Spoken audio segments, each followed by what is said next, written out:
வணக்கம். தென்காசி புகழ் மக்கள் செல்வன் யூடியூப் சேனல் நேயர்களே, நம்முடைய சேனலில் கிராமிய கலை நிகழ்ச்சிகள், கோவில் திருவிழா, வருஷாபிஷேகம், கும்பாபிஷேகம், இந்த மாதிரி நம்ம ஒவ்வொரு சிறப்பான நிகழ்ச்சிகளை ஒளிபரப்பிட்டுருக்கோம். அந்த வரிசையில் ஒரு பொறுமையான நிகழ்ச்சியாக அருள் தரும் அற்புத ஆலயங்கள் அப்படின்னு நம்ம ஏற்கனவே நம்ம நிறைய நிகழ்ச்சிகள் போட்டுட்ருக்குறோம். அந்த வரிசையில் இன்றைக்கி நம்ம இருக்கிற இடம் எங்கே அப்படின்னு பார்த்திங்கன்னா, சென்னையில் நம்மளுடைய அடையாரில் ரொம்ப அற்புதமாக பார்க்குறதுக்கே இப்படியும் ஒரு ஆலயங்கள் இருக்குமா அப்படின்னு யோசிக்கிற வகையில் இருக்கிற ஆலயம்தான் நம்முடைய குழந்தை அங்காள பரமேஸ்வரி சமேத பெரியாண்டவர் திருவாலயம். இந்த திருவாலயத்தில் தான் இன்றைக்கி நம்ம இருக்கிறோம். இந்த நிகழ்ச்சி முழுக்க இந்த ஆலயம் எப்போ அமைக்கப்பட்டது, இந்த ஆலயம் இங்கே தோன்றியதுக்கான காரணம் என்ன, இந்த கோயிலுக்கு வரக்கூடிய பக்தர்கள் வாழ்க்கையில் என்னென்ன மாற்றங்கள் நடந்துச்சு, என்னென்ன மாதிரி சவால்கள் இந்த கோவிலில் அவங்களுக்கு நடைபெற்றது, இப்படிங்கிற மாதிரி அடுக்கடுக்கான கேள்விகளை தான் நம்ம சந்திக்க போகிறோம். அதை விட ரொம்ப முக்கியமான விஷயம் என்னென்னு பார்த்தீங்கன்னா, இந்த கோவிலோட ஸ்தாபகர் ரேணுகாதேவி அம்மா நம்முடைய வந்திருக்காங்க. முதலாவது நம்மளுடைய மக்கள் செல்வன் சேனல் சார்பாக அவங்கள மனமாற வரவேற்றுக்கலாம். வணக்கம் அம்மா. வணக்கம்மா. வணக்கம் நேயர்களே. இவங்க தான் இந்த கோயிலோட ஸ்தாபகர் ரேணுகாதேவி அம்மா. இவங்ககிட்ட தான் நம்ம உள்ளத்தோட ஆழத்துலேருந்து எதையுமே ஒழிக்கப்படாமல் மறைக்கப்படாமல் உண்மையான நிஜம் என்ன அப்படின்றத நம்ம கேட்டு தெரிஞ்சுக்கிற போகிறோம். வாங்க நேயர்களே, நிகழ்ச்சிக்குள்ளே போகலாம்.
நேயர்களே, இன்றைக்கி பார்த்திங்கன்னா நிறைய இடத்துல அற்புதமான ஆலயங்கள், அதிசயமான ஆலயங்கள், அதாவது நம்மளை ஆச்சரியத்திலையும் பிரமிப்பிக்க வைக்கக்கூடிய ஆலயங்கள் நிறைய இருக்குது. அந்த வகையில் நான் உங்கள்கிட்ட ஏற்கனவே சொன்ன மாதிரி நம்முடைய சென்னை அடையாறில் அமைந்திருக்கக்கூடிய அருள் தரும் குழந்தை அங்காள பரமேஸ்வரி பெரியாண்டவர் திருவாலயத்தில் இப்போ நம்ம இருக்கிறோம். இந்த கோவிலில் பார்த்திங்கன்னா எத்தனையோ பக்தர்கள் எந்தெந்த ஊரில் இருந்தாலும் தீர்க்க முடியாத பிரச்சனைகள் தீர்க்கப்பட்டிருக்கு, நிவர்த்தி செய்யப்படாத பிரச்சனைகள் நிவர்த்தி செய்யப்பட்டிருக்கு அப்படின்றத நம்ம செவிவெளி செய்தியாக கேட்டு அதை காணொலி வாயிலாக இன்றைக்கி உங்களுக்கு இதுதான் இங்கே நடந்திருக்கு, இத்தனை மக்களுக்கு இவ்வளோ ஒரு நல்ல விஷயங்கள் இந்த ஆலயங்கள் மூலம் நடைபெற்றிருக்கு அப்படின்றத தான் நான் உங்களுக்கு இப்போ சொல்ல போகிறேன். அம்மா வணக்கம்மா. வணக்கம் அம்மா. அதாவது பார்த்திங்கன்னா இன்றைக்கி நம்ம தமிழகத்தில் எடுத்துக்கிட்டிங்கன்னா, அதாவது நம்மளோட தென்பகுதியிலேருந்து வடபகுதி வரைக்கும் எத்தனையோ திருவாலயங்கள் இருக்கிறாங்க இல்லையா? இந்த கோயிலுக்குள்ளே வரும்போதே எங்களுக்குள்ள நிறைய கேள்விகள் ஓடிச்சு. கண்டிப்பாக. என்ன அப்படின்னு பார்த்தீங்கன்னா, ஒரு கோவில் எடுத்துக்கிட்டோன்னா ஒன்று ராஜகோபுரம் இருக்கும், அப்படி ஒரு சூழல் இங்கே நாங்கள் பார்க்கல. நெக்ஸ்ட் பார்த்தீங்கன்னா கோவில் முன்னால் ஒரு கொடிமரம் அமைஞ்சிருக்கும். ஆமாம், அதுவும் இல்லை. இந்த கோயில் பார்க்கும்போது ஏதோ ஒரு விசித்திரமான ஒரு விஷயம் இந்த கோயிலில் இருக்குது அப்படின்றது எங்களோட மனசில் ஒரு கேள்வியாகவே ஓடிட்டு இருந்தது. அது என்னன்னு தெரிஞ்சுக்கலாம். அதாவதுமா முதலாவது என்னென்னா அந்த கோவில் தோன்றிய ஒரு வரலாறை பற்றி சொல்லுங்கள். அதாவது இந்த கோவில் பார்த்திங்கன்னா முதல்ல வந்து என்னுடைய பாட்டி காலத்தில் வந்து ஆரம்பிக்கப்பட்டது. ஒரு ஒரு தனி குடும்பத்துக்கான கோவிலாக தான் இந்த கோவில் வந்து ஆரம்பிக்கப்பட்டது. எங்கள் வீட்டுக்கு பக்கத்துலேயே எங்கள் இடத்துல இருந்த ஒரு புத்தை வந்து எங்கள் பாட்டி வந்து வழிபாடு பண்ண ஆரம்பித்தாங்க. அப்புறம் எங்கள் குடும்பத்தில் இருக்கவங்க எல்லாருமே ஒரு முதல் பூஜை அந்த புத்துக்கு பண்ணிவிட்டு அங்கே இருக்கிற சர்பத்தை வழிபாடு பண்ணிவிட்டு பண்ண ஆரம்பித்தாங்க.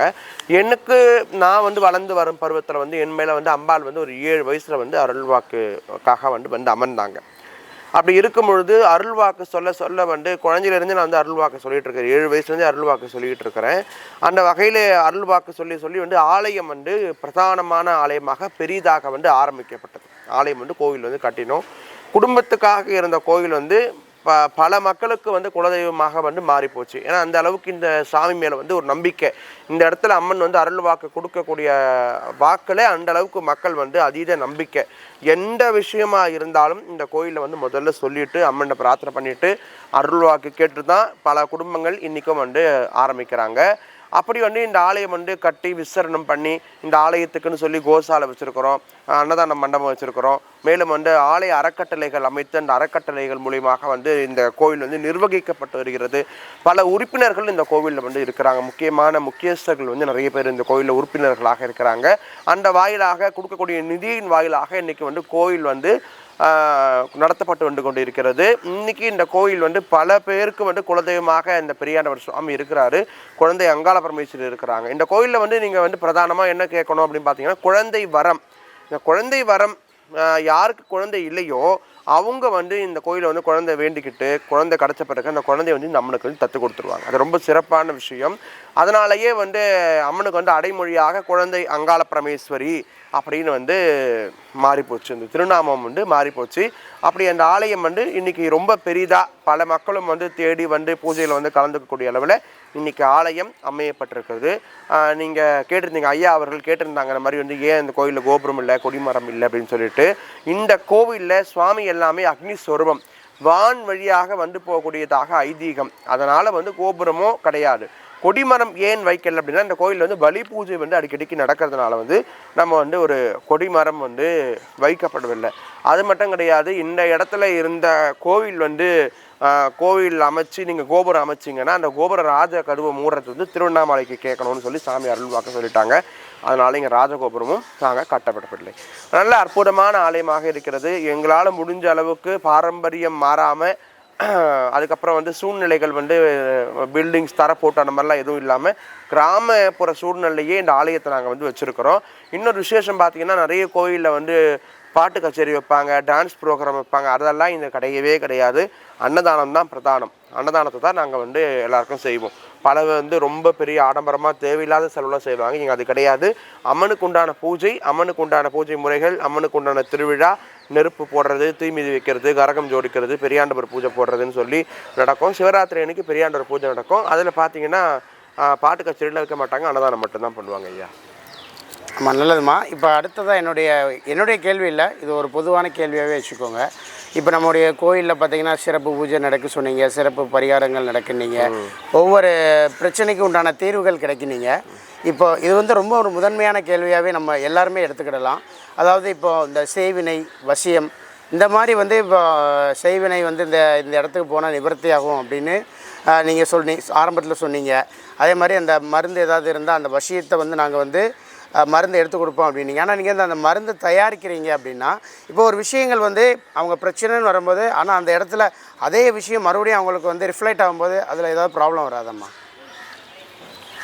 அதாவது ஐயா நீங்கள் என்ன கேட்குறீங்கன்னா, மருந்து நீங்களே எடுக்கிறீங்க, நீங்களே ஏன் கொடுக்குறீங்கன்னு கேட்குறீங்க. ஆமாம், கண்டிப்பாக. சரி, எனக்கு புரியுது. இப்போது நான் என்ன சொல்கிறேன்னா, சித்தர்கள் வந்து எதுக்காக வந்து வசிய மருந்து கண்டுபிடிச்சாங்க அப்படின்னு பார்த்தீங்கன்னா, பிரிந்து இருக்கக்கூடிய கணவன் மனைவியை ஒற்றுமையாக்கணும். சித்தர்களுக்கு தெரியும், ஒரு ஆணோ பெண்ணோ ஒரு ஆண் கூட வந்து சரியான முறையில் வந்து வாழ முடியாது கலியுகத்தில். மாற்று பாதையில், அதாவது ஒரு திருமணம் பண்ணது ஒரு ஆணை இருக்கும், வச்சு வாழ்றது ஒரு ஆளாக இருக்கும். இந்த மாதிரி சூழ்நிலையெல்லாம் வந்து அமையப்பெறும். அன்றைய காலகட்டங்களில் ஒரு கணவன் மனைவி வாழ்க்கை ஒத்துமையாக இருக்காது. அவங்கள ஒத்துமையாக ஆக்கணும் அப்படின்னு சொல்லிட்டா அவங்களுக்காக கண்டுபிடிக்கப்பட்டது வசிய மருந்து. ஒரு வாழ்க்கையை சீர் பண்ணதாங்க சித்தர்கள் வந்து கண்டுபிடிச்சாங்க. ஆனால் நம்ம ஆளுங்க என்ன பண்ணிட்டாங்க, மாந்திரிகவாதிகள் பணத்துக்காக தவறான நபர்கள்கிட்ட கொடுத்துட்றாங்க. அந்த பெண்கள் என்ன செய்கிறாங்க அப்படின்னா, அல்ல ஆண்களும் சரி பெண்களும் சரி, பொருளுக்காக சொத்துக்காக இந்த வசிய மருந்தை வச்சு கொடுத்துட்றாங்க. அப்போ பல பேருடைய வாழ்க்கை வந்து அதில் வந்து பாதிக்கப்படுகிறது. பல பேருடைய வாழ்க்கை வந்து அந்த வசிய மருந்தில் பாதிக்கப்படுது.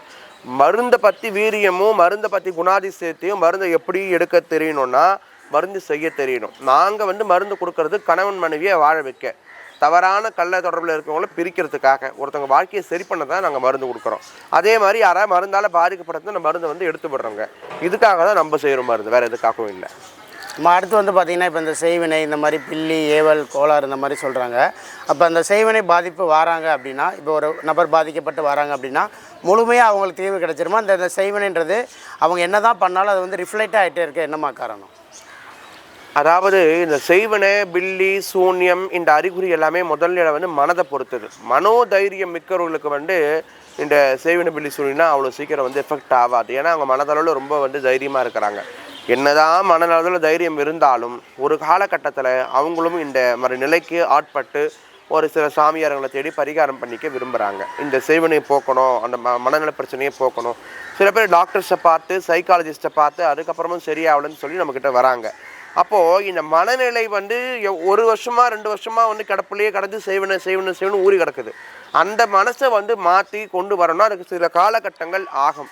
அதுக்கு உண்டான பூஜை முறைகளை மனநிலையை மாற்றி மனநிலையை சீராக்கக்கூடிய பலவிதமான பூஜை முறைகளையும் செய்வினை போன்ற தீய சக்திகள் வந்து அந்த இடத்துல அண்டி இருக்குதுன்னா அதுங்களை விளக்குறதுக்கு உண்டான இறை போடும் பரிகாரத்தையும், உதாரணமாக வந்து பொம்மை, ஆண் பொம்மை, பெண் பொம்மை செய்து சக்கரங்கள் அமைத்து கலசங்கள் நிறுத்தி பலி கொடுத்து அவங்களோட பூஜையெல்லாம் பண்ணி அக்னி வளர்த்து அதுக்கப்புறம் அந்த புண்ணிய தீர்த்தத்தில் அவங்கள குளிக்க வச்சு அந்த மாதிரியா சில பரிகாரங்கள் செய்த பிறகு அந்த மாதிரி செய்வினையால் பீடிக்கப்பட்ட யாராக இருந்தாலும் அதிலிருந்து 100% விடுதலை பெற முடியும். முதல்ல இது வந்து சைக்காலஜிஸ்ட் மாதிரி தான், மனசு எதை நம்புதோ அது வழியாகவே நம்ம ட்ரீட்மெண்ட் பண்ணால் தான் ஒருத்தவங்க சரியாக முடியும். அதுதான் முக்கியமான காரணம் இந்த செய்வினை நீக்குதல் அப்படின்னு சொல்கிறது.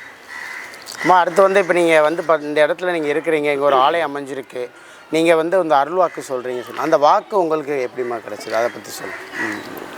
இப்போ வந்து என்னுடைய அருள் வாக்கு பயணம் அப்படின்னு சொன்னால் வந்து இது ஆன்மீக பயணம் அப்படின்னு சொல்லிட்டு நான் நம்பவே இல்லை.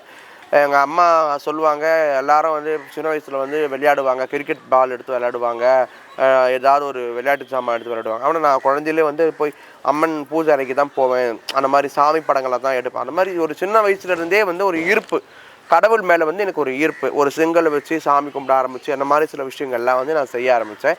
நாளடைவில் வந்து சாமி என் மேலே வந்து அருள் வாக்கு, வீட்டில் என்ன நடந்தாலும் சொல்கிறது, ஒரு எங்கள் ரிலேஷன்ஸ்க்கு சொல்கிறது, இந்த மாதிரி வாக்கு சொல்ல ஆரம்பித்து எனக்கு எப்படி இந்த சக்தி கிடச்சிதுன்னு தெரியாது. அதுக்கப்புறம் நான் வந்து உணர்ந்ததுக்கப்புறம் வந்து இந்த நிலை நிறுத்துவதற்காக இந்த சக்தியை வந்து இன்னும் அதிகப்படுத்துறதுக்காக பலவிதமான சித்தர்கள் சொன்ன வழிமுறையை, பூஜை முறையை வந்து நான் கடைப்பிடிச்சு அருள்வாக்கு இன்றைக்கி சொல்லிக்கிட்டு இருக்கிறேன். அம்மா இன்றைக்கி வந்து உங்களை தெரிய லட்சக்கணக்கான பக்தர்கள் எங்கேருந்து இல்லாமல் ஃபோன் கால் மூலமாகவோ இல்லை நேரடியாகவோ வராங்க. அதில் நீங்கள் ரொம்ப சந்தித்த ஒரு நபர், அதாவது ஒரு சவாலான ஒரு விஷயம், இதை வந்து நாங்கள் வந்து ரொம்ப க்யூர் பண்ணதுக்கு ரொம்ப சவாலாக மெனக்கிட்டோம், ஆனால் நல்ல முறையில் அம்பாள் வந்து எங்களுக்கு நல்ல ஒரு வழிகாட்டினாங்க அப்படின்னா அந்த ஒரு சுவாரஸ்யமான விஷயத்தை பற்றி சொல்லுங்கம்மா. அதாவது ஒரு பெயர் சொல்ல முடியாது, நம்மளுக்கு தேடி வந்தவங்க பெயர் ஒரு முக்கியமான நபர் தான். அவங்க வந்து ஒரு பதவிக்காக, அரசியல் பதவிக்காக வந்து போட்டியிட்டவங்களும் கூட. அந்த வகையில் வந்து அவங்கள எதிர்பார்ட்டியால் வந்து செய்வனை வந்து வைக்கப்பட்டு அவங்க எல்லாத்தையுமே இழந்து தற்கொலை பண்ணிக்கிற நிலைமையிலே வந்து ஆயிடுச்சு. அவங்க குழந்தை வந்து திடீர்னு வந்து மாடியிலேருந்து கீழே விழுந்துருச்சு. இந்த குழந்தை பொழைக்கிறது வந்து ரொம்ப அரிதான விஷயம் அப்படின்னு சொல்லிட்டு சொன்னாங்க. டாக்டர்ஸ் வந்து முடியவே முடியாது, இன்றைக்கி அது குழந்தை சீரியஸ் அவ்வளோதான், இதுக்கு மேற்பட்டதில் ஒன்றும் பண்ண முடியாதுன்னு கை வெடிச்சிட்டாங்க. அவங்க வந்து அருள் வாக்கு கேட்கும்பொழுது பார்த்திங்கன்னா அம்மன் என்ன சொன்னாங்கன்னா, ஒரே விஷயம், அந்த குழந்தைய என் பேருக்கு தத்து கொடுப்பியா, உயிராக இருந்தால் அது என் குழந்தை அப்படின்னு கொடுத்துருவியா அப்படின்னு கேட்டாங்க. அந்த பெற்றவங்க வந்து பார்த்து கேட்டாங்க. நாங்கள் கொடுத்துருவோம், குழந்தையவே நாங்கள் கொடுக்குறோன்னு சொல்லி அந்த குழந்தை வந்து பொழைச்சது வந்து ரொம்ப பெரிய விஷயம். ஏன்னா எல்லா டாக்டர்ஸும் கைவிடப்பட்டு என்னுடைய உணர்வில் வந்து குழந்தை இல்லாதவர்களுக்கு தான் அது தெரியும். ஏன்னா வந்து 1000 விஷயம் நடந்திருக்குது, 1000 விஷயம் வந்து இந்த ஆன்மீக பயணத்தில், மாந்திரிக பயணத்தில் நிறைய நடந்திருக்குது. ஆனால் ஒரு குழந்தையோடைய உயிரை வந்து எந்த விதமான டாக்டரோட உதவியுமே இல்லாமல், எதுவுமே இல்லாமல் அந்த குழந்தை வந்து எப்படி தான் பிழைச்சதுன்னு தெரியாமல் அளவுக்கு அதிசயமாக வந்து ஒரு குழந்தை வந்து அம்மனோட அருள்வாக்கில் வந்து பிழைச்சாங்க. இன்றைக்கி அவங்க நல்ல நிலைமையில் இருக்கிறாங்க. செய்வனெல்லாம் எடுத்து மீண்டும் அவங்க அந்த பதவியில் அமர்ந்திருக்கிறாங்க. அவங்க இன்றைக்கி பெரிய உதவிகள் வந்து கோவிலுக்கு பண்ணிகிட்டு இருக்கிறாங்க. மேலும் அவங்களோட 2 பிள்ளைங்களுக்கும் வந்து குழந்தை இல்லாமல் இருந்துட்டு கோவில் வந்து குழந்தை கிடச்சிது. இது எனக்கு மறக்க முடியாத ஒரு விஷயம். அந்த குழந்தை இருந்த நிலைமையை பார்க்கும்போது மறக்க முடியாத ஒரு விஷயம். இப்போ அடுத்ததாக வந்து பார்த்திங்கன்னா இன்றைக்கி நீங்கள் சொன்ன மாதிரி இந்த செய்வினை அந்த மாதிரி ஒரு விஷயங்களால் ஒருத்தர் பாதிக்கப்பட்டிருக்காங்க. அது ஒரு பக்கம் இருந்தாலும் இப்போ ஒரு நபர், நான் பேச சொல்ல விரும்பல, ஒரு நபர் இருக்கிறாங்க அப்படின்னா அவங்க எவ்வளோ தான் தெய்வத்தை வழிபட்டாலும், எத்தனையோ கோயில்களில் ஏறி இறங்கினாலும், அவங்க எந்த அளவுக்கு தெய்வத்தை மனதார பிரார்த்தனை பண்ணாலும் ஒரு சில விஷயங்கள் அவங்களுக்கு காரிய தடை ஆகுது அப்படின்னா அதுக்கு என்னம்மா காரணமாக இருக்கும்? இன்றைக்கி நிறைய பேர் வந்து கோயிலுக்கு போகிறாங்க, சுற்றுலா மாதிரி போகிறாங்க. நிறைய கோயிலுக்கு வந்து தமிழ்நாட்டில் இருக்கிற எல்லா கோயிலும் சுற்றி காட்டுறோம், 28,000 கொடு 38,000 கொடுன்னு சொல்லி நம்மளும் பேகை தூக்கிட்டு கிளம்பிடுறோம். எல்லாம் போருமே கண்டி எந்த இடத்துலையாவது கோயிலில் மனதார உட்காந்து அழுது வேண்டி வழிபாடு பண்ணுறோமா அப்படின்னு கேட்டால் கிடையாது. இதுதான் உண்மை. இன்றைக்கி வந்து கமர்ஷியல் ஆகிப்போச்சு. சாமிங்களை வந்து பெரிய பெரிய கோயிலில் போய் தேடி போகிறாங்க மக்கள், நிறைய கோயிலுக்கு போகிறாங்க. இப்போ திருப்பதியே போனீங்கன்னு வச்சுக்கோங்களேன், சாமி திருப்பதி சாமி எப்படா இருக்கும்னு நம்ம ஆளுங்களை கேட்டால் சொல்ல மாட்டான். பாதி பேருக்கு தெரியாது. காரணம் என்னென்னா, அவன் தெய்வத்தை இருந்து நின்று மனமாற உருகி வழிபட வேண்டிய காலம் வந்து அவனுக்கு அங்கே கிடைக்கல. அவன் மனதால் வந்து இறைவனை நாடி போகக்கூடிய நேரம் வந்து அங்கே பத்தலை. அந்த மாதிரி அவன் பரிகாரம் பண்ணுறது கமர்ஷியல் பரிகாரம். காளகஸ்தி போனீங்கன்னா லைனாக 108 பேர் உட்கார வச்சு பரிகாரம் மொத்தமாக பண்ணுவான். இதெல்லாம் எப்படி பரிகாரம் ஆகும், எப்படி வழிபாடாகும்? தெய்வத்தை வழிபாடு பண்ணணும்னா மனதார உருகி நின்று அழுது வேண்டி வழிபாடு பண்ணுறது தான் முறை. அவங்களுக்கு கண்டிப்பாக நடக்கும். இதையும் தாண்டி நடக்கணும்னா அவங்க பண்ணி வச்ச பாவகர்மா, அவ்வளோதான் விஷயம். அதாவது இப்போ கர்மா, நீங்கள் சொன்ன மாதிரி இந்த பாவம் இந்த மாதிரிலாம் சொல்கிறாங்க பார்த்தீங்களா, அது வந்து அந்த ஒரு கர்மா அப்படின்றது ஒரு நபர் ஒரு குடும்பத்தில் இருக்கிறாங்க, ஒரு ஆணோ பெண்ணோ, அவங்களுக்கு வந்து அந்த மாதிரி ஒரு விஷயங்கள் இருக்குது. நீங்கள் சொன்ன மாதிரி அவங்க எந்த ஒரு காரியமே வந்து அவங்களுக்கு ஒரு நெகட்டிவ் ஆகிட்டுருக்கு, பேக்காக ரிவர்ஸ் அடிச்சிட்ருக்கு அப்படின்னா அது எதன் மூலமாக நம்ம தெரிஞ்சுக்கிடலாம்?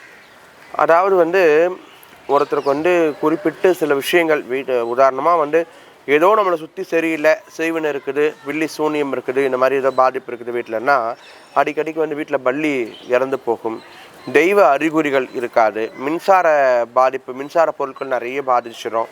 அதுக்கப்புறம் பார்த்திங்கன்னா பணத்தடை ஏற்படும், மரண பயம் ஏற்படும், அடிக்கடிக்கு ரண காயங்கள் ஏற்படும். இந்த மாதிரி தொடர்ந்து சில விஷயங்கள் இருந்தால் அந்த இடத்துல ஏதோ ஒரு பிரச்சனை, செய்வினை அல்லது வேறு ஏதோ தீய சக்தியால் ஒரு பாதிப்பு இருக்குது, தெய்வ குறை இருக்குது, குலதெய்வ சாபம் இருக்குதுன்னு சொல்லி அந்த பிரச்சனையோடைய அறிகுறிக்கு தகுந்தது போல் நம்ம நிர்ணயம் பண்ணி பரிகாரம் கொடுப்போம். இப்போ அதே மாதிரி பார்த்திங்கன்னா நம்மளுடைய வீட்டில் வந்து நம்மளுடைய மூதாதையர்களாக இருக்கட்டும், இந்த இறந்த கன்னி தெய்வங்களாக இருக்கட்டும், சில பேர் சொல்லுவாங்க எங்கள் வீட்டுக்குள்ளே தெய்வங்களால் வர முடியலை, எந்த கன்னி தெய்வமே எங்களோட வீட்டுக்குள்ளே வர முடியலை, நாங்களும் எவ்வளவோ அவங்களுக்கு வந்து வருஷம் நாங்கள் செய்ய வேண்டியதெல்லாம் செய்கிறோம், ஆனால் அவங்களால வர முடியலன்னு சொல்கிறாங்களே, எதனால் அந்த கன்னி தெய்வத்தால் அவங்களோட வீட்டுக்குள்ளே நெருங்க முடியலை? அதாவது வந்து முறைப்படி வழிபாடுகள் செய்தும் ஒரு தெய்வம் வந்து அந்த வீட்டுக்குள்ளே வந்து காட்சி கொடுக்கல அப்படின்னு பண்ணிங்கன்னா அந்த வீட்டில் வந்து ஏதோ கட்டுகள் கட்டியிருப்பாங்க. தெய்வங்கள் வராத அளவுக்கு, இறந்தவர்கள் வராத அளவுக்கு ஏதாவது ஒரு தடை பொருட்கள் இருக்கும், கட்டுகள் கட்டியிருப்பாங்க. அந்த மாதிரி பிரச்சனைகள் ஏதாவது வந்து அந்த இடத்துல இருக்கும். அதனால தான் அந்த கன்னி தெய்வங்கள் வீட்டுக்குள்ளே வர முடியாத அளவுக்கு பண்ணி வச்சுருப்பாங்க. அதனால தான் தெய்வங்கள் வரலை. அடுத்து பார்த்திங்கன்னா ஒரு குடும்பத்தில் திடீர்னு ஏதாவது ஒரு துர்மரணம், இப்போ ஒரு மாதம் அப்பா இறந்துருப்பாங்க, அதுக்கடுத்து பார்த்திங்கன்னா அவங்களுடைய பையன் இல்லை அடுத்து அவங்களுடைய ஃபேமிலியில் யார், இந்த மாதிரி அவங்க ஃபேமிலி ரிலேட்டிவாக துர்மரணங்கள் ஏற்படுறதுக்கு என்ன காரணம்? துர்மரணம் குறிப்பாக ஆண்களுக்கு சில கோயிலில் சில வீட்டில் பார்த்திங்கன்னா தாத்தா இறந்து போவாங்க, அப்பா இறந்து போவாங்க, பிள்ளை இறந்து போவாங்க, அந்த குடும்பத்தில் ஆண் வாரிசே இல்லாத போயிடும். இதுக்கு மிக முக்கியமாக பார்த்திங்கன்னா பெண் சாபம் தான் காரணம்.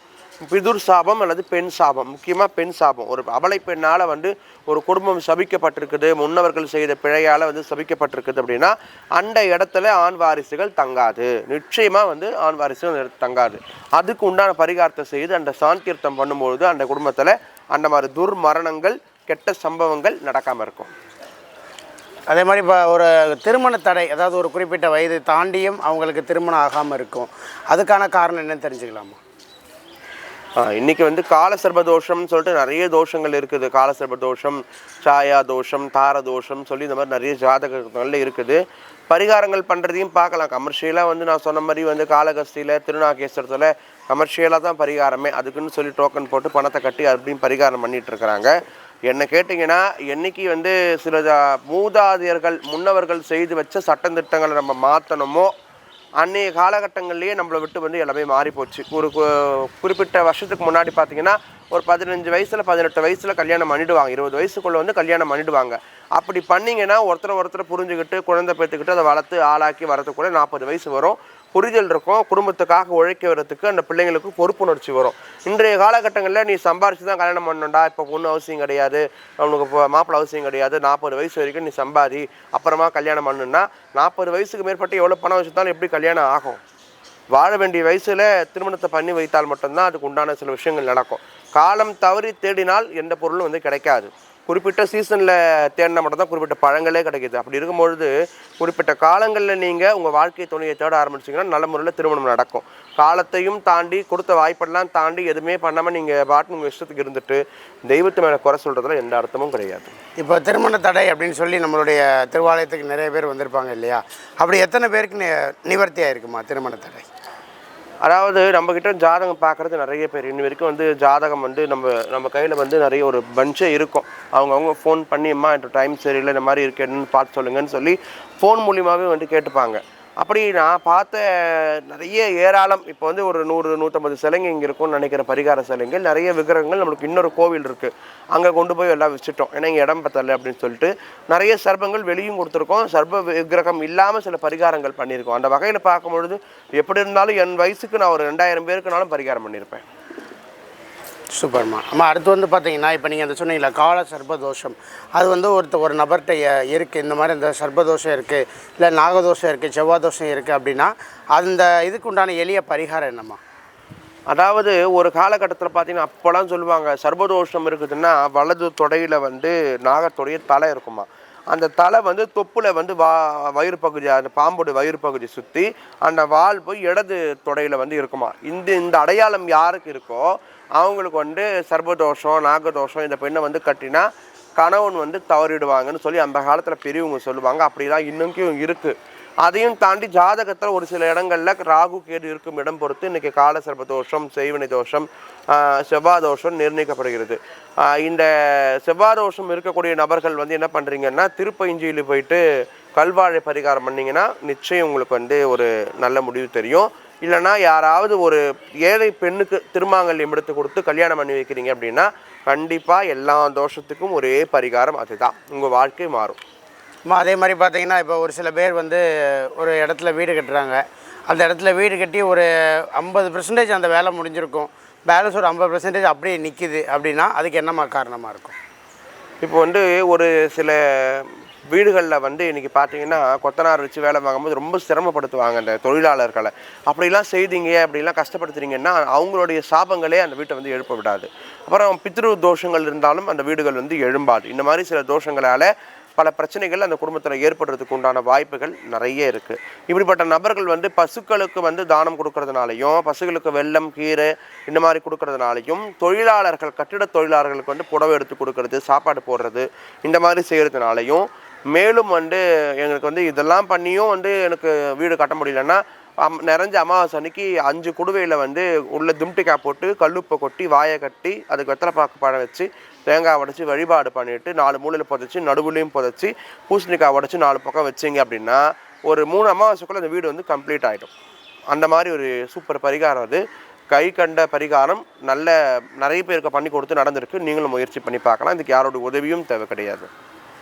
அடுத்தா இப்போ பார்த்தீங்கன்னா இப்போ சமுதாயத்தில் மெயினான ஒரு பிரச்சனை இருக்கிறது பார்த்தீங்கன்னா இந்த குழந்தை தான். அந்த குழந்தை பாக்கியம் தள்ளி போகிறதுக்கான காரணம் என்ன? இல்லை ஒரு சில ராசிகளுக்கு வந்து பார்த்திங்கன்னா அந்த குழந்தை பாக்கியம் ரொம்ப டிலேயாக கிடைக்கிறதுக்கான அது ராசியா இல்லை சயின்ஸா? குழந்தை பாக்கியம் இது வந்து எல்லாமே வந்து பரிகாரம் தாங்க, எல்லாமே ஜாதகம் தாங்க, எல்லாமே கடவுள் தாங்கன்னு சொல்லிட முடியாது. அறிவியல் ரீதியாகவும் யோசிக்கணும். நம்ம கொஞ்சம் மூளையாக பார்த்து அவங்கள தெரிஞ்சுக்கணும். ஒரு மனுஷால் வந்து நம்ம பெரியவங்களாம் எண்ணெய் தேய்ச்சி குளிக்க சொல்கிறாங்க. இன்றைக்கி எத்தனை பேர் எண்ணெய் தேய்ச்சி குளிக்கிறான்? தலையில் தேங்காய் எண்ணெயே வைக்க மாட்டுறாங்க. இன்றைக்கி காலகட்டத்தில் தேங்காய் எண்ணெயை தலையில் வைக்க மாட்டுறாங்க. எண்ணெய் தேய்ச்சி என்றைக்கு குளிக்கிறது, சனிக்கிழமை எண்ணெய் தேய்ச்சி குளிக்கிறதையும் வெள்ளிக்கிழமை பெண்கள் எண்ணெய் தேய்ச்சி குளிக்கிறதையும் என்றைக்கு மறந்துமோ அன்றைக்கே நம்மளுடைய உடல்நிலை பாதி வந்து சீரழிஞ்சு போச்சு. அன்றைக்கெல்லாம் சுகர் பிபி இதெல்லாம் கிடையாது. இன்றைக்கி யாருக்கு எடுத்தாலும் சுகர் பிபி மஞ்சக்காமாலை. உடலுடைய வெப்பம் அந்த கபம் வாயு இதெல்லாம் என்றைக்கு வந்து சீரமைக்கப்படாமல் இருக்கிறதோ அப்போவே வந்து எல்லாமே மாறி போச்சு. ஒரு காலகட்டத்தில் பார்த்தீங்கன்னா தீபாவளிக்கு மட்டும்தாங்க இட்லி, இன்றைக்கி பார்த்தீங்கன்னா வீட்டுக்கு வீடு காலையில் இட்லி தோசை தான் டிஃபனே. எங்கள் காலங்களெல்லாம் பார்த்தீங்கன்னா தீபாவளிக்கு தான் இட்லி போடுவாங்க. எங்கள் பெரியவங்க காலத்தில் என்றைக்கோ ஒரு நாள் தான் இட்லி பார்க்க முடியும். இன்றைக்கி எல்லார் வீட்லேயும் இட்லி தான், வீட்டுக்கு வீடு இட்லி. இட்லி எவ்வளோ பெரிய விஷயம். இன்றைக்கி ஹாஸ்பிட்டலில் பேஷண்ட்டுக்கு இட்லி தான் கொடுக்குறாங்க. இட்லி வந்து ரொம்ப கொடுமையான விஷயம். என்றைக்கு உணவு முறைகள் மாறிச்சோ அன்றைக்கி உடல்நிலையுடைய எல்லா விஷயமும் மாறிப்போகுது. அப்போ உடல்நிலை சீராக இல்லை அப்படின்னா குழந்தை பிறக்காது, பெண்ணுங்கள் வயசுக்கு வர மாட்டாங்க, ஆண்களுக்கு வந்து இந்த வம்ச விருத்தி ஏற்படாது. இந்த மாதிரி பல பிரச்சனைகள் இருக்குது. உடலும் பார்க்க வேண்டும், மருத்துவத்தையும் பார்க்கணும், மகமாய்கிட்டையும் கேட்கணும். அப்போ தான் குழந்தை வரம் பிறக்கும்.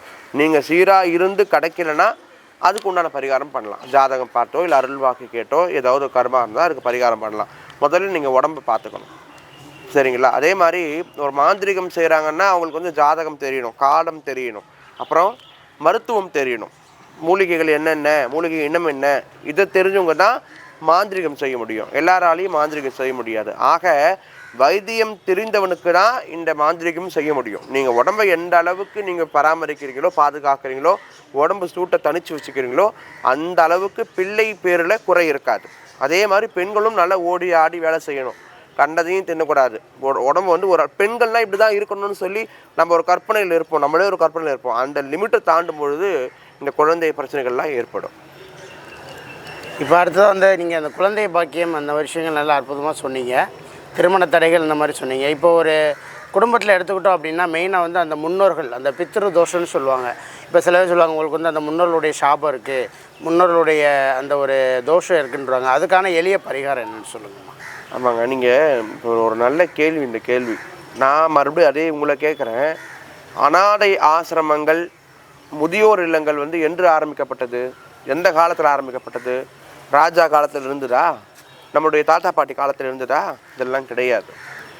இருக்கும்போதே நம்ம மனசால் பார்க்கல, பெற்றவங்களை இருக்கும்போதே பிள்ளைகள் பார்க்கல. எவ்வளவோ பாடுபட்டு அரும்பாடுபட்டு பிள்ளைகளை வளர்த்து ஆளாக்கி படுக்க வச்சு நல்ல நிலைமை வச்சாலும் பெற்றவங்களை உயிரோடு இருக்கும் போதே பார்க்கல. செத்ததுக்கப்புறமா அவன் திதி செய்ய போகிறான், தேவசம் கொடுக்க போகிறான், செத்துட்டாங்க, யாரோ ஒருத்தர் தூக்கி போட்டாங்க, பணத்தை கொடுத்துட்டோம், முடிஞ்சு போச்சு, ஒரு தர்ப்பணம் பண்ணிட்டோம் அப்படின்ற நிலைமை என்னைக்கு வந்ததோ அன்னைக்கு அந்த மூதாதையருடைய சாபங்கள் கண்டிப்பாக இருக்கும்.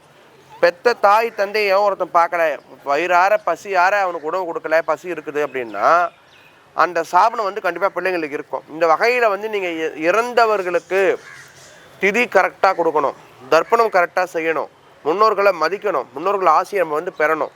இதெல்லாம் யார் ஒருத்தர் தவறுமோ அவங்களுக்கு இந்த பிதிர் தோஷங்கள் கண்டிப்பாக இருக்கும், பல பிரச்சனைகளை ஏற்படுத்தும். குறிப்பாக உடல்நலை பிரச்சனை, திருமண தடை ஏற்படுத்தும்.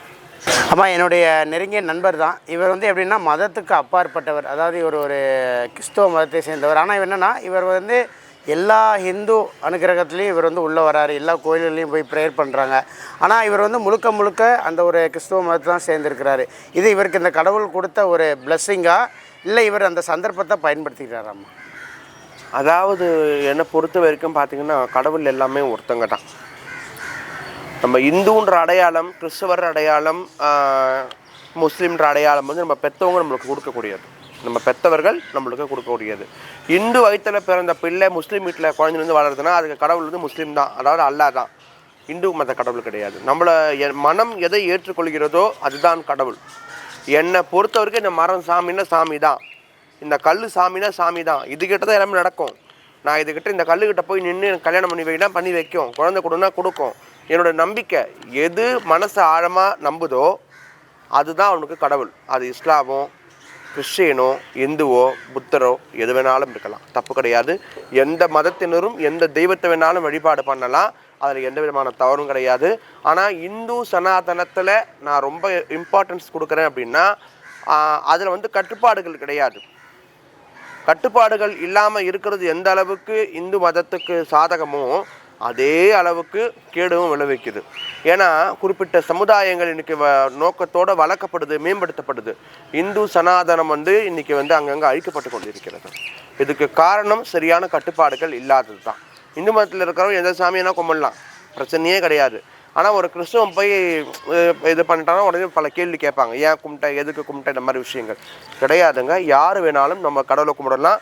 நம்ம கடவுளை வழிபாடு பண்ணுறவங்க எந்த கடவுள் வேணாலும் வழிபாடு பண்ணலாம், மனநிலையை பொறுத்தது. உன் மனசுக்கு பிடிச்சிருக்குன்னா தாராளமாக செய், அதில் குற்றமே கிடையாது இந்தியாவை பொறுத்த வரைக்கும்.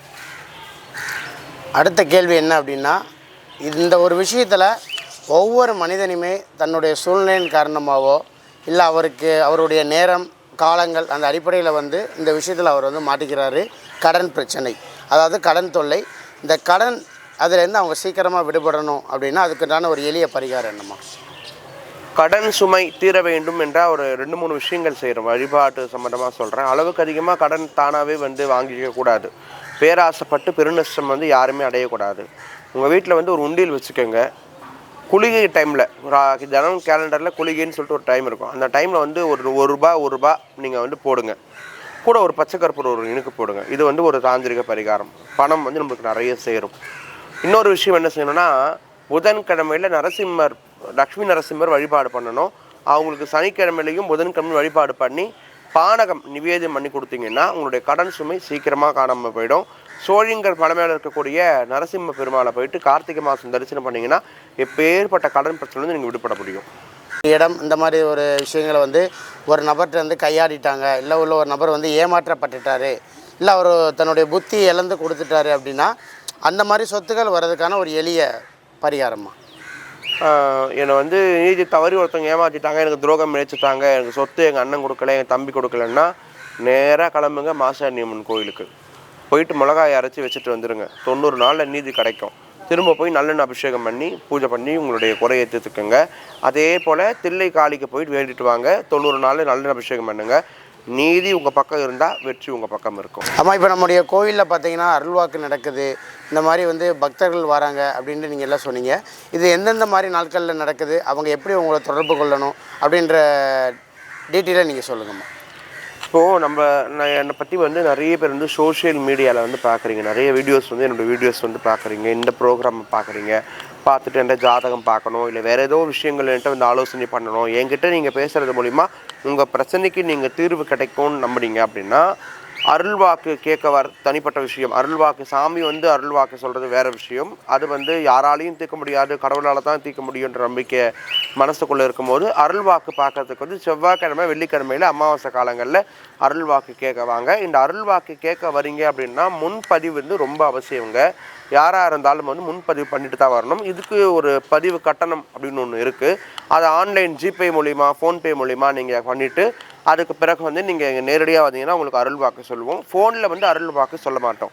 ஆனால் ஒரு பிரச்சனையை பற்றி எங்கிட்ட டிஸ்கஸ் பண்ணணும், ஒரு டிசிஷன் எடுக்க முடியல, உதாரணமாக எனக்கு லைஃப் பிரச்சனையாக இருக்குது, கணவன் மனைவி பிரச்சனையாக இருக்குது, காதலன் பிரச்சனையாக இருக்குது, ஏதோ உடம்பு பண்ணுது, என்னால் வர முடியல நேரடியாக, உங்ககிட்ட ஃபோன் மூலிமா பேச முடியும்னா தாராளமாக எங்கிட்ட ஃபோன் மூலிமா பேச முடியும். அதுக்கும் நீங்கள் அப்பாயின்மெண்ட்ஸ் வாங்கணும். எங்கள் ஆஃபீஸ் நம்பருக்கு வந்து இங்கே கால் பண்ணி நீங்கள் விசாரிச்சிங்க அப்படின்னா அந்த அப்பாயின்மெண்ட்ஸ் வந்து உங்களுக்கு ஃபிக்ஸ் பண்ணி கொடுப்பாங்க. அதுக்கும் அந்த கட்டணம் இருக்குது. அப்பாயின்மெண்ட்ஸ் வந்து சார்ஜஸ் இருக்குது. அது நீங்கள் பே பண்ணிங்க அப்படின்னா அதுக்கப்புறம் உங்களுக்கு அப்பாயின்மெண்ட்ஸ் கொடுப்பாங்க. வித்தின் 24 ஹவர்ஸ்க்குள்ளே உங்கள்கிட்ட பேசி உங்களுடைய பிரச்சனைக்கு என் சைடில் இருந்து என்ன டிசிஷன் நான் கொடுக்க முடியுமோ, என்ன தீர்மானம் நான் கொடுக்க முடியுமோ அதை நான் உங்களுக்கு கொடுத்து ஹெல்ப்ஃபுல்லாக இருப்பேன். அதாவது இப்போ இன்றைக்கி எங்கே பார்த்தாலும் பத்திரிக்கை எடுத்துக்கிட்டாலும் ஊடகங்கள் சோஷியல் மீடியா எங்கே பார்த்தாலுமே இந்த சூசைட் தற்கொலை, அது எதுக்காகனா லவ்வுக்காக, காதலுக்காக, காதலன் தற்கொலை, காதலி தற்கொலை, இந்த மாதிரி வந்து தற்கொலை சம்பவங்கள் நிறைய நடந்துகிட்ருக்கு. அவங்க காதலில் ஒரு சரியான அண்டர்ஸ்டாண்டிங் இல்லையா, இல்லை அந்த காதலை பற்றி அவங்க இன்னும் முழுமையாக தெரிஞ்சுக்கிடலையா, இல்லை உண்மையாகவே அவங்களுக்குள்ள காதல் இல்லையா இப்படின்ற ஒரு கேள்வி எல்லாருக்குள்ளேயும் எழும்பிட்டுருக்கு. இப்போ அதை பற்றிய ஒரு சுவாரஸ்யமான ஒரு விஷயத்தை தான் நம்ம கேட்க போகிறோம். அம்மா, அதாவது பார்த்திங்கன்னா இப்போ ஒரு காதலன், அதாவது ஒரு நட்பு அப்படின்னு தொடங்கி அந்த நட்பு வந்து காதலாக மலருது. அது வந்து அவங்களுக்குள்ள ஒரு காதலன் காதலி அப்படிங்கிற ஒரு பேரோடு அது வந்து அவங்களோட பயணத்தை தொடர்றாங்க. ஆனால் இடையிலே வந்து அந்த பயணம் நிறுத்தப்படுறதுக்கான காரணம் என்னம்மா? அதாவது வந்து ஒரு குறிப்பிட்ட காலம் இருக்குன்னா சூசைட்லாம் நிறைய இருந்தது. லவ்வுக்காக வந்து சூசைட் நீங்கள் சொன்ன மாதிரி தற்கொலைகள் நிறைய இருக்குது. இன்றைய காலகட்டங்கள் அது கிடையாது. அது வந்து அவங்க ஒரு இனமே பிரிச்சுட்டாங்க. இந்த காலத்தில் 90 கிட்ஸ் வேறு 80 கிட்ஸ் வேறுன்னு சொல்லி சோஷியல் மீடியாலேயே போட்டு தனித்தனியாக பிரித்து வச்சுட்டாங்க இனம். ஆக உண்மையாக இருந்தவங்கன்னா 90 கிட்ஸு அவங்களுக்கு திருமணமே நடக்காதுன்னு ஒரு தீர்மானம் எடுத்துட்டாங்க நம்ம மக்கள். அதுக்கப்புறம் பார்த்தீங்கன்னா 80 கிட்ஸு 20 கிட்ஸ் வந்து ஒரு 5 பேர் செலக்ட் பண்ணுறாங்க, சுற்றுறாங்க. அப்புறம் 6வது பேர் கூட வந்து கமிட் ஆகிறாங்க. அவங்க கூட வந்து ஆல்ரெடி அவங்க எல்லா விஷயத்தையும் அவங்க பற்றி தெரிஞ்சுக்கிட்டு திருமண வாழ்க்கைக்குள்ளே நுழையும் பொழுது ஒருத்தர் வந்து வெறுப்பு தான் இருக்கும். பரஸ்பரம் ஏற்படாது, புரிஞ்சிக்கக்கூடிய நிலைமை ஏற்படாது. ஆனால் அன்றைய காலகட்டங்களில் வந்து இள வயதில் திருமணம் பண்ணாங்க அப்படின்னா ஒருத்தரை புரிஞ்சுக்கிறதுக்கே காலமாகும். வாழ்க்கை வந்து அந்த காலத்தை வந்து ஏற்றுக்கிட்டு உருண்டு ஓட ஆரம்பிச்சது. இன்றைய காலகட்டங்களில் வாழ்க்கைனா என்னன்னே தெரியல. நல்லா சுற்றணும், சாப்பிடணும், என்ஜாய் பண்ணணும், வெளியே போகணும், இங்கே போகணும், அங்கே போகணுன்றது மட்டும்தான் வாழ்க்கையாக இருக்கிறது. குழந்தை பெற்றெடுப்பதை நிறைய பேர் விரும்புறது கிடையாது. திருமணம் முறையாக செய்து வாழ்வதையும் நிறைய பேர் விரும்புவது கிடையாது. அப்படியே திருமணம் பண்ணாலும் 3 மாதத்தில் டிவோர்ஸ் கேஸ்ன்னு போய் கோர்ட்டில் நிற்கிறாங்க. இதுக்கெல்லாம் காரணம் நம்ம ஒருத்தர் சரியான புரிஞ்சிக்காத சூழ்நிலை. தகுந்த முடிவு நம்ம பெற்றவங்க கையில் ஒன்று முடிவு கொடுத்து அவங்க தேடி வச்சாங்கன்னா அவங்க ஏதாவது பஞ்சாயத்து பண்ணி சேர்த்து வாழ வைப்பாங்க. நம்மளே ஏடாகுடமாக ஒரு முடிவு எடுக்கிறது தான் ரொம்ப முக்கியமான காரணம். இந்த மாதிரி கணவன் மனைவி பிரச்சனையாக இருந்தாலும் சரி, காதல் பிரச்சனையாக இருந்தாலும் சரி, வசிய மருந்து மூலியமாகவும் வசிய பூஜைகள் மூலியமாகவும் நாங்கள் நல்ல தீர்மானம் கொடுக்குறோம், நல்ல ஒரு முடிவை கொடுக்குறோம். வேண்டிய அன்பர்கள் எங்களை காண்டாக்ட் பண்ணுங்கள். இப்போ அதே மாதிரி காதலன் காதலி அதனை தொடர்ந்து பார்த்திங்கன்னா அவங்க ஒரு வாழ்க்கை அப்படிங்கிற அணுகுமுறைக்குள்ளே போகும்போது கணவன் மனைவி அப்படின்ற ஒரு அடுத்த அடியை எடுத்து வைக்கிறாங்க. ஆனால் கணவன் மனைவியாக இருந்தாலும் இப்போ ஒரு லைஃப் வந்து நல்ல ஒரு லெவலில் போயிட்டு இருக்கும்போது திடீர்னு அவங்களுக்குள்ள ஒரு மிஸ் அண்டர்ஸ்டாண்டிங் ஏற்பட்டு அவங்களுக்குள்ள ஒரு இடைவெளி ஏற்படுது. இடைவெளி ஏற்படுறது மட்டும் இல்லாமல் கருத்து வேறுபாடு. நீ என்ன சொல்கிறது, நான் என்ன கேட்குறது, உங்களோட விஷயத்துக்கு நான் ஏன் கேட்கணும், இனிமேல் என்னால் அப்படி கேட்க முடியாது இப்படின்னு ஒருத்தருக்குள்ள ஒரு முரண்பாடு ஏற்படுறதுக்கான காரணம் என்னன்னு தெரிஞ்சுக்கலாமா? அதாவது திருமணம் செய்து கொண்டு வாழ்பவர்களை போய் நீங்கள் ஒரு கேள்வி கேளுங்களேன். ரொம்ப பிடிச்சி போய் இந்த வாழ்க்கையை வாழ்கிறீங்க, கிடையவே கிடையாது. சலிச்சு போயிட்டா வாழ்கிறேன்னு சொல்லுவாங்க. எல்லாராலையும் வந்து இல்லை நான் என்னோடய கணவனை இன்றைக்கும் நான் 100க்கு 100 நான் லவ் பண்ணுறேன்னு சொல்ல மாட்டாங்க. யாராலையும் அது முடியாது. அதே மாதிரி தான் கணவன் மனைவி கேட்டாலும் அது முடியாது. காரணம் என்னென்னா அந்த புரிந்து கொள்ளும் தன்மை வந்து 2 பேருக்கு இடையில் வந்து விட்டு போயிடுது. ஒருத்தருக்கு மேலே ஒருத்தர் வெறுப்பு இருக்குது. குழந்தைகளுக்காகவோ அல்லது குடும்பத்தை காரணம் காட்டியோ வந்து இணைந்து வாழ்ந்து கொண்டு இருப்பாங்க. அதுதான் விஷயம். ஆனால் என்ன கேட்டிங்கன்னா விட்டு கொடுத்து போயிடணும். பெண்கள் என்ன பண்ணுறாங்கன்னா நான் மறந்துட்டேன், விட்டு கொடுத்துட்டேன்னு சொல்லி எந்த நாளில் எந்த தப்பு, உதாரணமாக 10 வருஷத்துக்கு முன்னாடி எதிர் பொண்ணுக்கிட்ட பேசியிருப்பான். 10 வருஷத்துக்கு முன்னாடி நீ வந்து 2010 வந்து ஒரு பொண்ணுக்கிட்ட பேசினேன் ஆகஸ்ட் 13 சொல்லி ஞாபகம் வச்சுருப்பாங்க அந்த விஷயத்தை. அதை மறக்க மாட்டாங்க. அதாவது ஒருத்தன் செய்த தப்பை விட்டு கொடுத்து உணர்ந்து அவனுக்கு நம்ம உணர்ந்து விட்டு கொடுத்து போனால் அவன் திருந்துவான். அதை ஞாபகம் வச்சு குத்தி காத்துக்கிட்டே இருந்தோம்னா அவன் திருந்தவே மாட்டான். ஆக மறந்து போயிடணும், நினப்பு வச்சுக்கக்கூடாது, விட்டு கொடுத்து போகணும். அந்த புரிதல் அங்கே ஏற்பட்டால் கண்டிப்பாக வாழ்க்கையில் பிரச்சனைக்கு இடமே இருக்காது. நம்ம அடுத்ததாக பார்த்திங்கன்னா இன்றைக்கி ஒரு தொழில் அப்படின்னா ஒரு தொழில் ஸ்தாபனமாக இருக்கட்டும், சிறு தொழிலாக இருக்கட்டும், ஏன் ஒரு குடிசை தொழிலாக இருக்கட்டும், இல்லை வீட்டில் வச்சு சின்ன சின்ன ஒரு பிஸ்னஸ் பண்ணுறவங்களாக இருக்கட்டும், நல்லா பண்ணிகிட்டு இருக்கும்போது திடீர்னு அவங்களுக்கு ஒரு சறுக்கல் விழுது, இல்லை அந்த தொழிலில் வந்து ஒரு எப்படி சொல்கிறது பின்னடைவு ஏற்படுது அப்படின்னா அது என்ன காரணமாக இருக்கும்?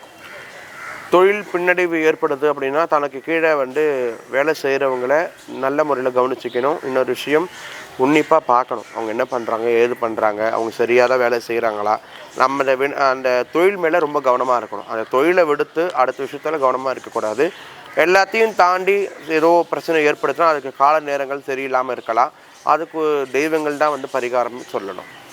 என்னுடைய மனதில் ஆழ் மனதில் இருக்கக்கூடிய கருத்துக்களையும் மக்களுடைய ஆழ் மனதில் இருக்கக்கூடிய கேள்விகளையும் அவங்களுக்கு பதில் கொடுக்குற விதமாக இந்த பதிவுகள் வந்து அமைஞ்சிருக்கு. அதுக்காக என்னுடைய மனமார்ந்த நன்றியை வந்து தென்காசி புகழ் மக்கள் செல்வன் நேயர்களுக்கும் அந்த சேனல் அன்பர்களுக்கும் எனது மனமார்ந்த நன்றியை வந்து நான் தெரிவிச்சுக்கிறேன். மக்களுடைய வாழ்க்கையில் வசந்தமெல்லாம் நிலவி இருக்க வேணும் அப்படின்னு சொல்லி எல்லாம் வல்ல அன்னை ஆதிசக்தி குழந்தை அங்காள பரமேஸ்வரியை மனதார பிரார்த்தனை பண்ணிக்கிறேன். அனைவரும் சுகமாக இருப்போம். நன்றி. நேயர்களே, நம்முடைய சேனலில் பார்த்தீங்கன்னா இந்த மாதிரி நிறைய நிகழ்ச்சி பார்த்துருப்போம். அந்த நிகழ்ச்சியில் வந்து நம்ம இன்டர்வியூ வந்து நேர்காணல் பண்ணியிருப்போம். ஆனால் இந்த அளவுக்கு நம்ம கேட்குற ஒவ்வொரு கேள்விக்கும் பொறுமையாகவும் நிதானமாகவும் தெள்ளத் தெளிவாகும். அதாவது கேள்விகள் கேட்கலாம், பதில்கள் எப்படி வேணாலும் வரலாம். ஆனால் வரக்கூடிய பதில் சரியான முறையில் அதை வந்து நல்ல ஒரு மக்கள் எல்லா மக்களுக்கும் புரிகிற மாதிரி நம்ம கேட்குற ஒவ்வொரு கேள்விக்கும் நல்ல முறையாக பதில் கொடுத்தாங்க. அது மட்டும் இல்லாமல் இந்த ஒரு அற்புதமான ஆலயம், இந்த குழந்தை அங்காள பரமேஸ்வரி சமேத பெருவுடையார் ஆலயம் எங்கே அமைந்திருக்கு அப்படின்னு பார்த்தீங்கன்னா பெரியாண்டவர் ஆலயம் எங்கே அமைந்திருக்கு அப்படின்னு பார்த்தீங்கன்னா நம்முடைய சென்னையில் அடையார் அப்படிங்கிற பகுதியில் தான் இந்த திருவாலயம் அமைந்திருக்கு.